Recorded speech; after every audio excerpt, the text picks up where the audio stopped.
day everyone! Today I will be presenting the article entitled Sociological Study of Religiosity in Post-80s Kazakhstan by Zaburova and her colleagues, published in Frontiers in Sociology in 2025. To begin, the article focuses on how religion has changed in Kazakhstan after the country gained independence from the Soviet Union.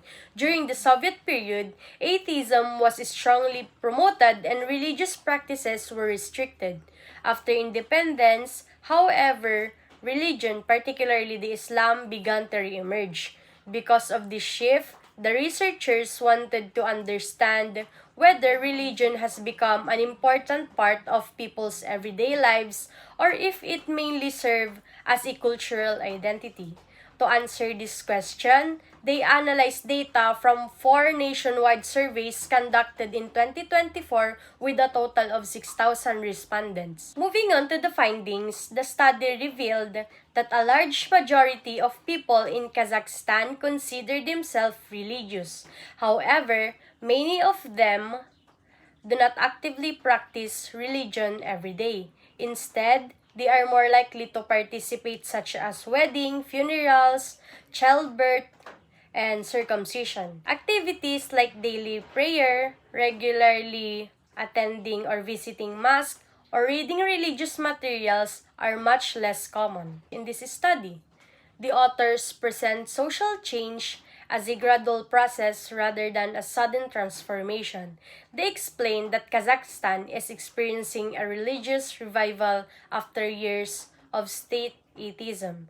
But this revival exists alongside modernization and secular values. In other words, people are embracing religion while still maintaining many modern and secular ways of living. Religion is become more visible, yet for many people, it remains more of a cultural tradition than a daily practice. From reading this article, I gained 3 important insights. First, I realized that social change happened gradually. Even though many people now identify as religion or religious, their everyday behavior has not changed at some pace.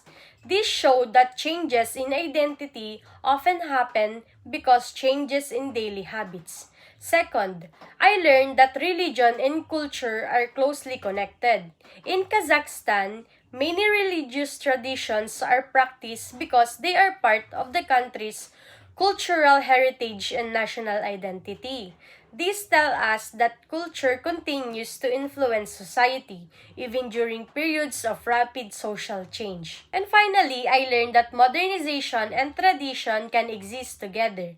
The study shows that people can adopt modern lifestyle while still preserving traditional beliefs and customs. Instead, it often reshapes them to fit the needs of contemporary society.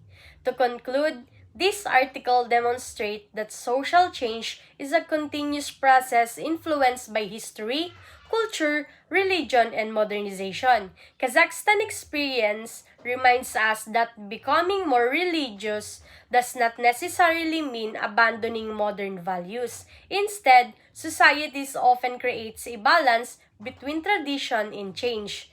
Thank you, and that concludes my presentation.